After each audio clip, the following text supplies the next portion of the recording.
10th standard Tamil செய்யுள் இயல் 3 கவிதை பேழை மலைபடு கடாம் பெருங்கௌசிகனார்.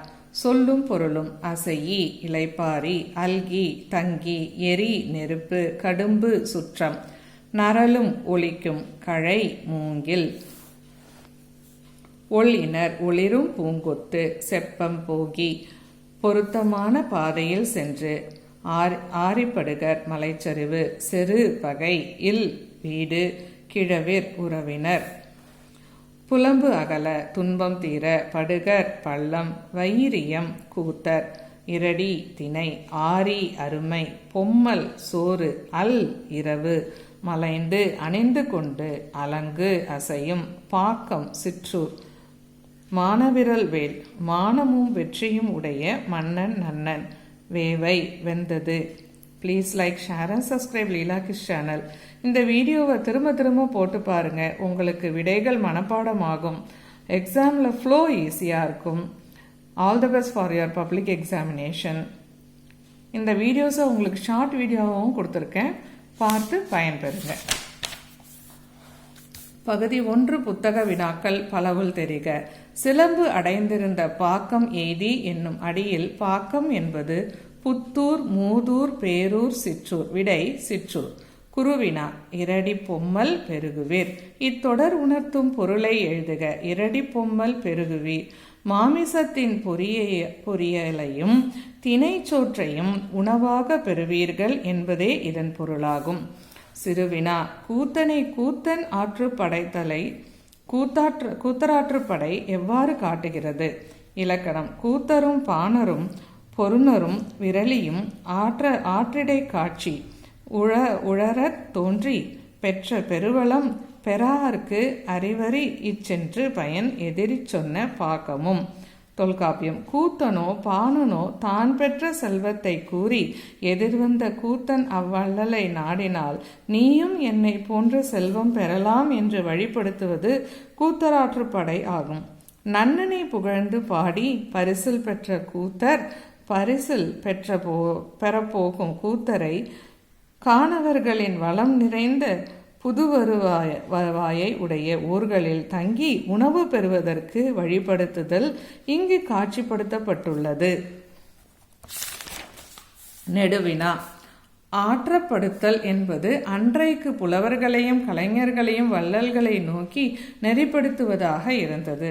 அது இன்றைய நிலையில் ஒரு வழிகாட்டுதலாக மாறியிருப்பதை விளக்குக. முன்னுரை ஆற்றப்படுத்தல் என்பதற்கு நல்வழி காட்டுதல் என்று பொருள். ஒருவரை நெறிப்படுத்தி வழி நடத்துதல் ஆற்றுப்படை ஆகும். அன்றும் இன்றும் வழிகாட்டுதல் வேறுபடலாம். ஆனாலும் ஒருவருக்கு நல்வழியை காட்டி நெறிப்படுத்துதல் இன்றும் காணப்படுகிறது. ஆற்றுப்படை இலக்கணம் கூத்தனோ பாணனோ தான் பெற்ற செல்வத்தை கூறி எதிர்வந்த கூத்தன் அல்லது பாணனிடம் அவ்வள்ளலை நாடினால் நீயும் என்னை போன்ற செல்வம் பெறலாம் என்று வழிபடுத்துவது ஆற்றுப்படையின் இலக்கணம் ஆகும். பெற்ற பெருவலம் பெறார்க்கு அறிவுரியி சென்று பயன் எதிர் சொன்ன பாக்கமும் என்று தொல்காப்பியம் கூறுகிறது. வழிகாட்டுதல் இன்று ஆற்றுப்படுத்துதல் என்ற சொல் வேண்டுமானால் மாறியிருக்கலாம். ஆனால் வழிகாட்டுதல் நெறிப்படுத்துதல் வழி நடத்துதல் என்ற சொற்கள் தரும் பொருளை ஆற்றுப்படுத்துதல் என்றே கொள்ளலாம். சமுதாயத்தில் வறுமையில் வாடுவோரை இன்னாரிடம் சென்று உன் நிலையை கூறினால் உன்னை அவர் வாழ வைப்பார், பொருளை தந்து ஆதரவு தருவார், நல்ல வார்த்தை கூறி வழிகாட்டுவார் என்ற நிலை காணப்படுகிறது.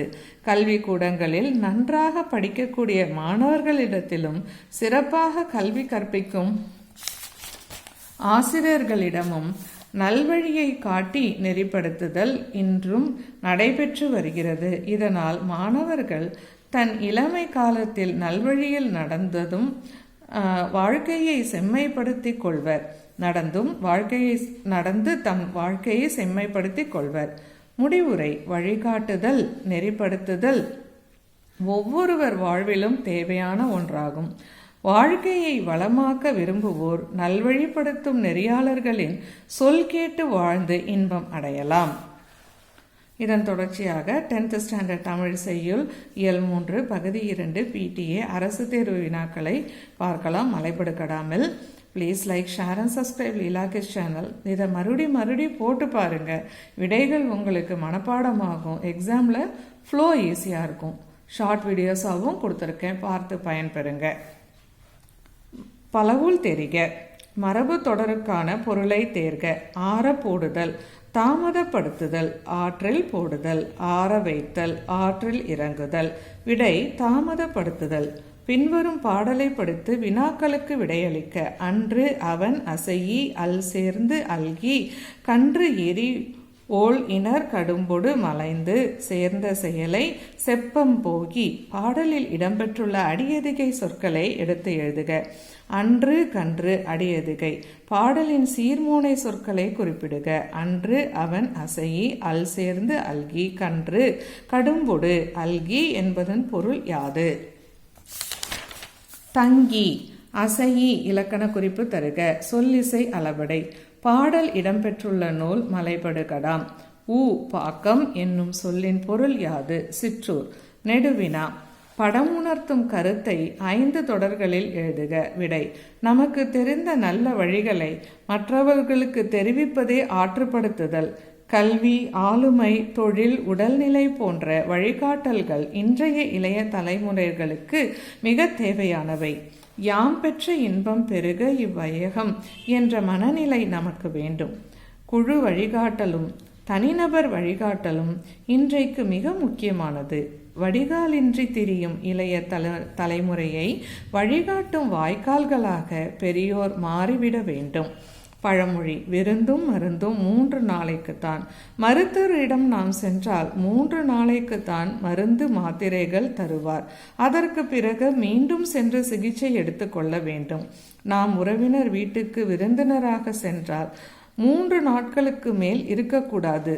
ஏனென்றால் 3 நாள் தான் நமக்கு ராஜ மரியாதையுடன் உணவும் விருந்தும் கிடைக்கும். பிறகு கவனிப்பது சிறிது சிறிதாக குறையும். இதன் தொடர்ச்சியாக 10th ஸ்டாண்டர்ட் தமிழ் செய்யுள் இயல் 3 பகுதி 3 கூடுதல் வினாக்கள். பலவுள் திழிக. மலைபடுகடாமில் மலைபடுகடாம் டேஷ் நூல்களுள் ஒன்று. 10 பாட்டு, 8 தொகை, 14 கீழ்கணக்கு, காப்பிய. விடை 10 பாட்டு. மலைபடுகடாம் டேஷ் பாடல் அடிகளை கொண்ட நூல். 400, 583, 356, 418. விடை 583. நன்னன் டேஷ் மன்னன். குறுநில, சிற்றூர், பேரூர், முப்பெரும் நாட்டின். விடை குறுநில. இரடி என்பதன் பொருள் டேஷ். திணை, திணை, நெல், வாழை. விடை திணை. கோடிட்ட இடங்களை நிரப்புக. மலைபடுகடாம் கூத்தராற்றுப்படை எனவும் அழைக்கப்படுகிறது. நன்னன் என்னும் குறுநில மன்னனை பாட்டுடை தலைவனாக கொண்டு பாடப்பட்டது மலைபடுகடாம். மலைபடுகடாம் நூலை எழுதியவர் பெரும் கௌசிகனார் ஆவார். திணை சோற்று விருந்து பற்றிய செய்திகள் இடம்பெறும் நூல் மலைபடுகடாம். நோனா செருவின் வலம்படு நோன்தான் மானவிரல் வேல் என்று பெருங்கௌசிகனார் குறிப்பிடுபவர் நன்னன். பிரித்து எழுதுக. கன்றெறி. கன்று கூட்டல் எரி. அடைந்திருந்த. அடைந்து கூட்டல் இருந்த. கடும்பொடு. கடும்பு கூட்டல் ஓடு. நெய்க்கண். நெய் கூட்டல் கண். இலக்கண குறிப்பு. அசையி கெழியி. சொல்லிசை அளபடைகள். பருவு குருவுக்கண். செய்யுளிசை அளபடைகள். பகுபத உறுப்பிலக்கணம். மலைந்து. மலை கூட்டல் இத்து கூட்டல் இந்து இந்து கூட்டல் இத்து கூட்டல் உ. மலைப்பகுதி.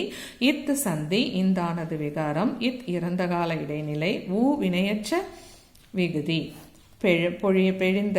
பொழி கூட்டல் பொழி கூட்டல் இந்து கூட்டல் இத்து கூட்டல் அ. பொழி பகுதி. இத்து சந்தி. இந்தானது விகாரம். இறந்த கால இடைநிலை. அ பெயரற்ற விகுதி. எய்தி. எய்து கூட்டல் இ. எய்து பகுதி. இ வினையற்ற விகுதி. சேர்ந்து. சேர்க்கூட்டல் இந்து கூட்டல் இத்து கூட்டல் உ. சேர்பகுதி. இத்து சந்தி. இந்தானது விகாரம். இறந்த கால இடைநிலை. உ வினையற்ற விகுதி. குருவினா. ஆற்றுப்படையின் இலக்கணம் யாது? வள்ளலை நாடி எதிர்வரும் கூத்தனை அழைத்து யாம் இவ்விடத்தே சென்று இன்னவெல்லாம் பெற்று வருகிறோம். நீயும் அந்த வள்ளலிடம் சென்று வளம் பெற்று வாழ்வாயாக என்று ஆற்றுப்படுத்துவது ஆற்றுப்படையாகும். நன்னனின் சிறப்பு எவ்வாறு கூறப்படுகிறது? பகைவரை பெறாமல் போர் செய்யும் வலிய முயற்சியும் மானமும் வெற்றியும் உடைய நன்னன் என்று நன்னனின் சிறப்பு கூறப்பட்டுள்ளது. காணவர்கள் எப்படி பழகுவர் என்று கூறுவர். உறவினர் போலவே அவர்கள் கூத்தர்களுடன் பழகுவர். நீண்ட வழியை கடந்து வந்த கூத்தர்களின் துன்பம் தீர இனிய சொற்களை கூறுவர். மலைபடு கடாம் பெயர் காரணம் தருக. மலையை யானையாக உருவகம் செய்து மலையில் எழும் பலவகை ஓசைகளை அதன் மதம் என்று விளக்குவதால் மலைபடு கடாம் என்று பெயர் ஏற்பட்டது. பண்டைய கலைஞர்களாக மலைபடு கடாமில் குறிக்கப்படுபவர்கள் யாவர்? கூத்தர், பாணர், விரலியர். நன்னன் ஊரில் கூத்தர்களுக்கு அளிக்கப்பட்ட விருந்துகள் யாவை? நெய்யில் வெந்த மாமிசத்தின் பொரியல், தினைச்சோறு. 10 பாட்டு நூல்களுள் ஆற்றுப்படை நூல்கள் யாவை? ஆற்றுப்படை நூல்கள் திருமார்காற்றுப்படை, நக்கீரர். பெரும்பானாற்றுப்படை கடியலூர் உருத்திரன் கண்ணனார். சிறுபானாற்றுப்படை நல்லூர் நத்தனார். பெருநாராற்றுப்படை முடத்தாமக்கன்னியார். கூத்தராற்றுப்படை மலைபடுகடாம். பெருங்குன்றூர் பெருங்கௌசிகனார். சிறுவினா. மலைபடுகடாம் குறிப்பு தருக. 10 பாட்டு நூல்களுள் ஒன்று 583 அடிகளை கொண்டது. இது கூத்தராற்றுப்படை எனவும் அழைக்கப்படுகிறது. 10 பாட்டிலுள்ள 5 ஆற்றுப்படை நூல்களுள் ஒன்று. நன்னன் என்னும் குறுநில மன்னனை பாட்டு தலைவனாக கொண்டு இரண்யமுட்டத்து பெருங்குன்றூர் பெருங்கௌசிகனார் பாடியுள்ளார். மலையை யானையாக உருவகம் செய்து மலையில் எழும் பலவகை ஓசைகளை அதன் மதம் என்று விளக்குவதால் மலைபடுகடாம் என கற்பனை நயம் வாய்ந்த பெயர் சூட்டப்பட்டுள்ளது. நன்னனிடம் பரிசில் பெற்ற கூத்தர் எதிர்வரும் கூத்தரையும் நன்னனிடம் செல்லுமாறு ஆற்றுப்படுத்துவதால் கூத்தராற்றுப்படை எனவும் அழைக்கப்படுகிறது. பழமொழி. உண்பது உயிர் வாழ்வதற்காக இருக்க வேண்டும், உயிர் வாழ்வதே உண்பதற்காக இருக்கக்கூடாது. ஒரு சிலர் உண்பதற்காகவே வாழ்வதை நாம் காண்கிறோம். வாழ்வதற்காகத்தான் உணவு தேவை என்பதை உணர்ந்து வாழ்பவர் நெடுநாள் வாழ்வர். நொறுங்க தின்பவனுக்கு 100 வயது. உண்ட களைப்பு தொண்டனுக்கும் உண்டு. நெய் உருக்கி மோர் பெருக்கி நீர் சுருக்கி உண்ண வேண்டும். Please like, share and subscribe Leela Kids channel. Thanks for watching. Bye bye.